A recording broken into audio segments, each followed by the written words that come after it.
it's Lynn from Paper Hoarders Anonymous, and I decided I would just put a face to the voice that you hear when you watch my videos.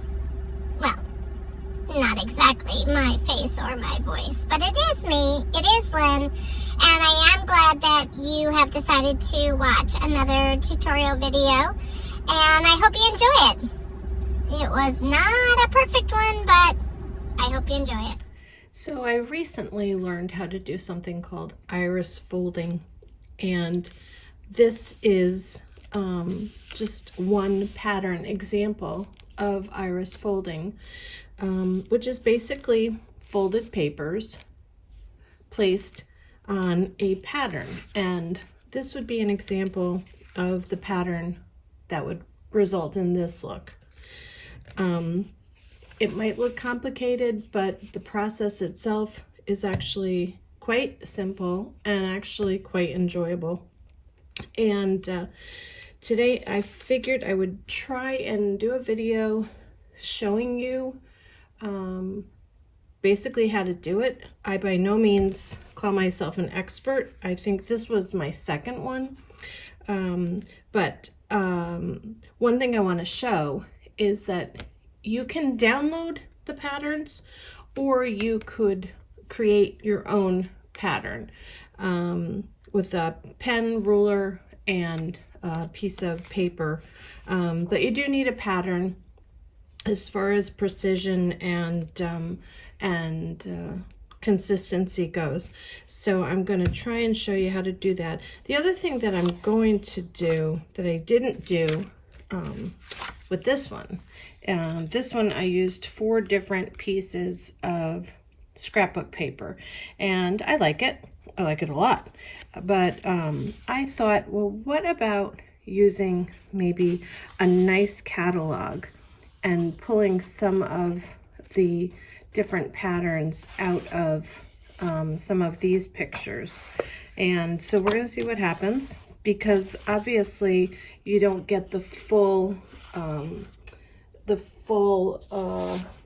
image of the paper. Like, this is the paper that I used. They're little butterflies, and you can see that there are butterflies, but the point is that this whole look is only partially represented in each strip. So I'm kind of thinking that I could use some pages from the catalog and use those as strips. We'll see. If I like it, I like it. I also thought that this paper I had kind of pulls in some of the colors that I think are in this catalog. So I might incorporate this scrapbook paper, but I'm creating as I go. So we will see how this ends up.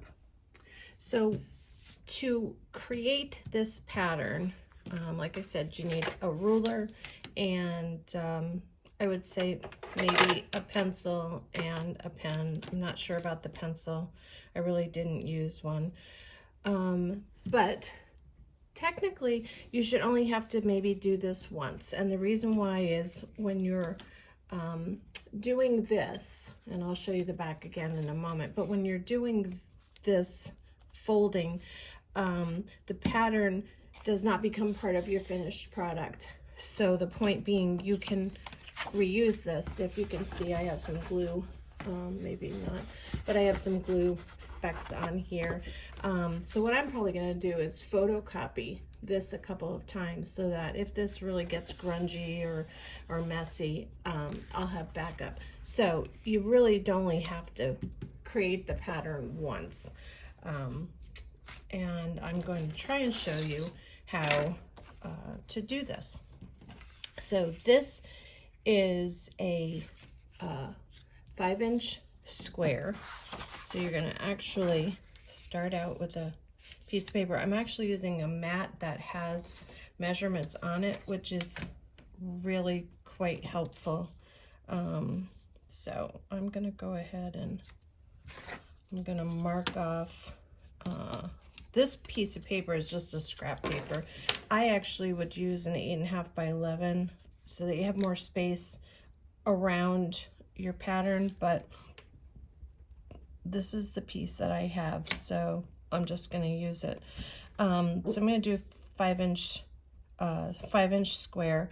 I don't want to cut a 5-inch square out because I do want some white space, because really when you put down your frame, which is what I'm going to show you in a minute, you're going to tape it down to your pattern piece so it doesn't move around. So that's why I say the 8.5 by 11 piece of paper would probably be more ideal, but I don't have that handy. Oops, I'm on the wrong side. So anyways, my paper is 5.5 inches, so I don't want to go right to the edge, so I'm going to give myself a little space, and I'll go down, and it's about 1/4 of an inch.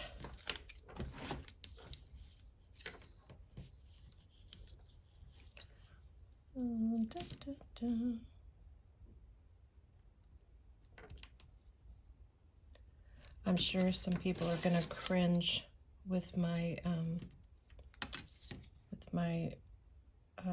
measuring techniques, but if you don't know me, I really don't like to, I really just don't like to measure anything. It's terrible to say, but I really don't. There's a lot of things I don't like to do. I don't technically like patterns, but for some things you kind of have to, and this is one of them. So I know I'm a little wonky, but I don't think my paper is perfectly straight, so I'm gonna go with that. So what I would do is, from this point on, you really don't have to, you don't need the pencil. Make sure we're lined up. Okay, so what I'm gonna do is I'm gonna work with 1/2-inch increments. So let me zoom in and show you what I'm doing. I am lining my ruler up, and I'm just putting a little dot at the 1/2-inch mark. Okay, right there. And I'm turning my paper, and I'm going to do the same thing with this next line, 1/2 inch. Okay, and I'm going to keep doing this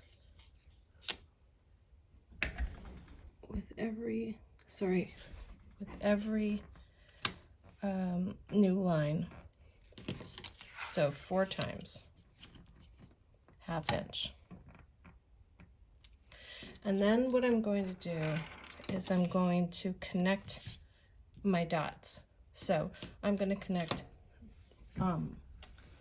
sorry, my dog is right at my feet. Scooch, Mace. Okay. I'm going to connect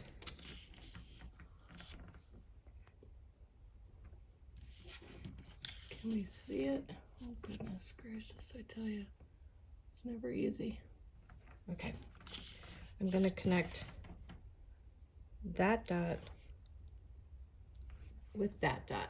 So let's just do it so you can see it. And that's why I'm using the black pen also, so that it will show up for you better. Don't worry about, you know, if you go off to the side or anything like that. I'm gonna actually put these lines in too. So I just think for the video it will show up. Now I'm going to take the dot I finished on, and I'm gonna cross over to this dot. And I'm just gonna keep doing that.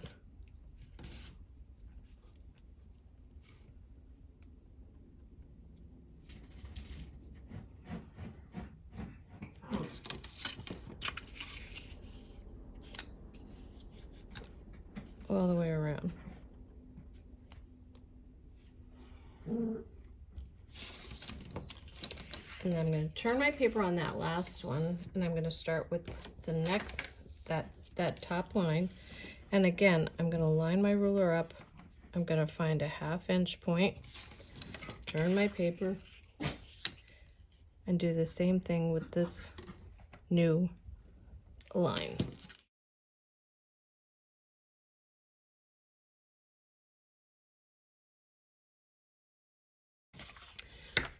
Until you get to basically this point. Now, you can have a bigger iris, so you could stop here and have this center be all open, or you can do like I did, which is keep going.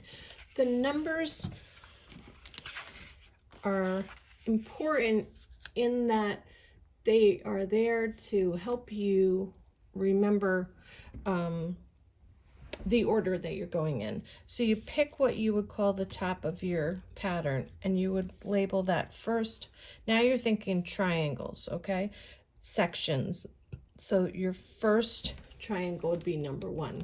You would then turn your page just like you did when you were marking it for the pattern, and you would make number 2. Turn again, number 3, turn again, number 4. And then when you turn again, it's the next triangle, and that would be 5.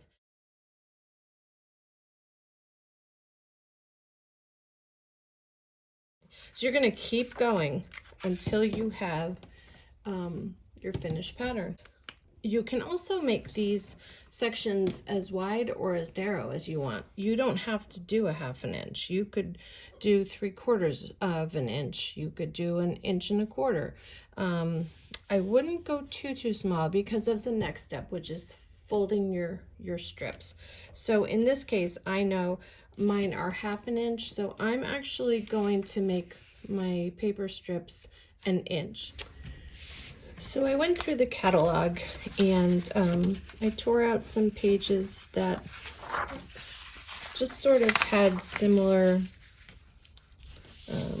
colors. I'm thinking mostly the clothing pieces, and what I'm going to do is I am going to take my cutter, and I'm just going to navigate through the page and just see how many strips I can get. Okay, so there's an example of where you don't really know that's a dress unless you're the person who cut out the papers.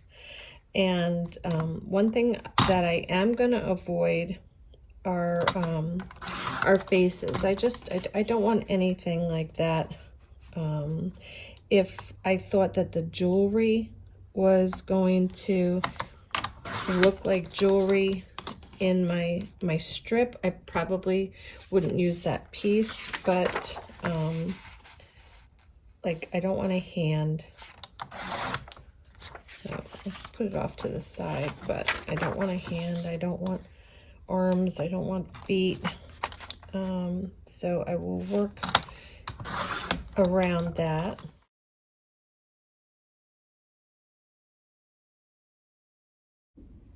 Okay, so I have my strips of paper cut, and if I need more, I'll go back into the magazine or catalog and pull them out. But right now, what I need to do is I need to fold down these pieces, because this is, after all, called iris folding, so something has to be folded, and it is in fact the paper. So what I'm doing is I'm just taking one of my edges and turning it about 1/4 inch, kind of eyeballing it. I can get a little fussy, but in the end it really doesn't have to be perfect. It just has to be straight on the folded edge. Don't worry about the other side, no big deal. So what I'm going to do is I'm going to go through and fold these strips, and then I'll come back to show you the next step. Okay, so I have my strips all folded, and they're looking pretty good. One thing I wanted to say was, when you're folding, again, you do not have to measure. It does not have to be exact. You can fold it even thinner than 1/4 inch. The point being that this folded side is not going to be visible. So if there's something that you want to see, it's going to be in that ½ inch from the folded line down. So like this very bottom, if there was something that I wanted to be seen, it would not be seen. It's only going to be a ½ inch visible from the edge down. Okay, so if there's something specific in a pattern that you want to see, just consider that. And it really is a trial and error sort of thing. It's really all I can say about that. It really is live and learn. But what you're going to do is you're going to take one of your strips and you're just going to kind of open it up a little bit, and you're going to run a bead of glue. Nothing major, don't get messy, don't get crazy, but really what you're doing is gluing that strip down. You're going to do that with all of these. I'm going to do that and I'll come right back. So I've laid my glued down strips sort of out as far as the patterns that are similar. Like that was clearly from the same page that I cut. And I'm just looking to see if there's anything that is to stand out. And I did see this one strip, and it had some of the dress from here, but it's not really picking up, and it's adding a color that I just don't see. So I may leave this strip out. But for the most part, I'm looking at it and I'm thinking, yeah, you know what? It's pretty good. What I don't want is necessarily in this particular way that I'm doing it, I don't think I want the same pattern next to each other. Whereas when you're doing it this way with 4 distinct papers, you do want, if you want this look, you do want your same patterns to be next to each other. I'm doing this a little differently, so for that I really don't want it my pieces side by side to match, but if it happens, I'm also not worrying about it. That is kind of defeating the purpose if I'm going to stress that much. So the next step is going to be creating what I believe they call the aperture. Just a footnote that this is called iris folding, and it has nothing to do with the flower. It has everything to do with the iris in a camera lens. So if you can envision this, you know, contracting and whatever the other word is, which I can't think of all of a sudden, that's what this is depicting. So what I gather is that this piece is the aperture, which is, in other words, a frame. That's how I look at it. So let me get some paper and I'll show you how to do that. It's pretty basic. So I'm using a cardstock, and I decided that I was going to go with red. I think it will work. And I've drawn my lines, which are basically giving me a ½ inch frame. I'm going to use this X-Acto knife so that I can cut my frame out. I'm just going to follow the inside lines and being careful not to cut all the way through.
Okay, now that I have my frame secure to my pattern piece, it's time to start gluing, and I don't know, I just think this is a super fun thing. Now, I don't know if I want to start with this piece, but this is the side that's getting turned over. So ideally, this would be my first piece. And unfortunately, when I paused and went to record again, I did not actually hit the record button. And so I'm going to try to show you the steps that are missing in my video, because otherwise all I have to show you is this.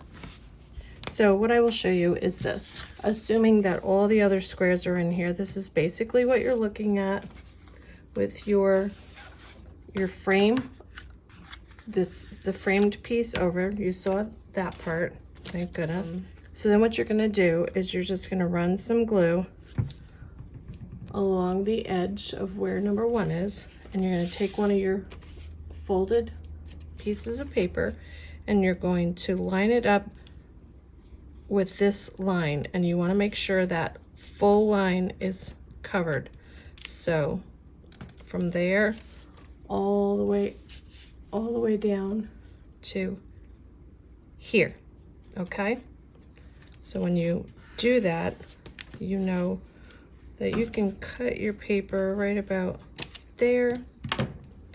Now, don't worry about the overhang because you can trim it afterwards. But what you want to do is glue that end tip down, okay? So you're going to do that. Then you're going to turn your card, and now you're going to do the exact same thing at the top of 2. And you're going to take another strip and you're going to line it up with the full length of the line for number 2, okay? And you're going to glue it down. Remember, I would have a frame here if I was doing it correctly, but I'm just showing you the gluing process. Then you take number 3. I need a strip of paper. And put a little glue, line it up. I don't have my pieces glued down for this, but that's okay. Run it the full length, bring it down, snip it off. Just a little bit of glue on the tip. You don't want to get glue in the in this space here on the inner space, because then it will likely glue to your pattern, which really you don't want to have happen. And then I'm going to do the same thing with number 4. I'm going to go over that full length, give it a little snip. Be careful with the snipping because you don't want to snip off too much. You want that full line to be covered with paper. Once you go around all 4 sides, then you go and you do the exact same thing to number 5. And you're just going to keep doing this. So a little glue, put your edge down, make sure it runs all the way down. This one just barely does. Lift, put a little glue underneath, and keep going. Turn number 6, turn number 7, 8, 9, 10, 11, 12, until you get to this.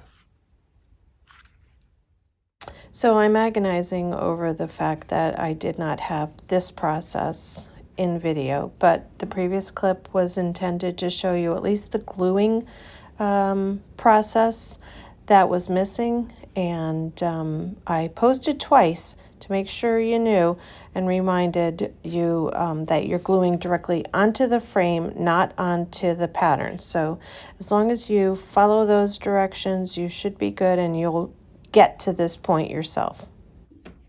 Now, once you get to this point, it's just a matter of lifting your masking tape from your pattern.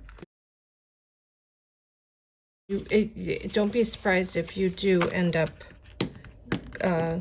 gluing down onto your pattern, because it does happen. If that happens like it did with mine in the corner, don't worry about it. There's ways to touch it up.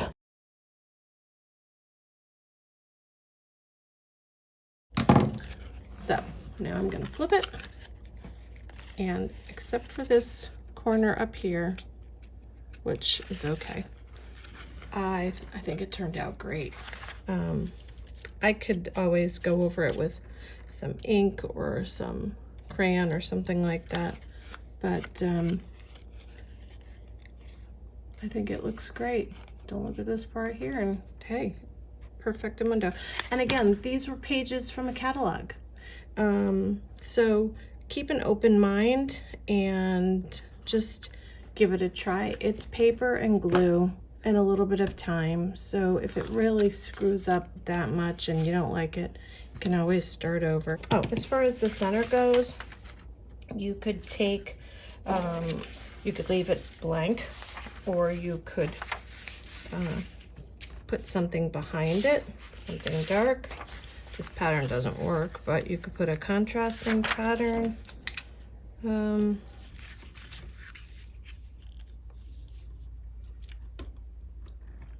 can do anything.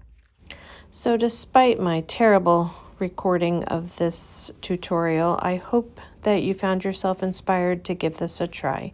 If you're part of our Paper Hoarders Anonymous group in Facebook, you can post your work there. If you're not a part of the group, you can look for us and post an application, and I'm sure I will accept it. And in the meantime, just remember to be inspired by others and make it your own.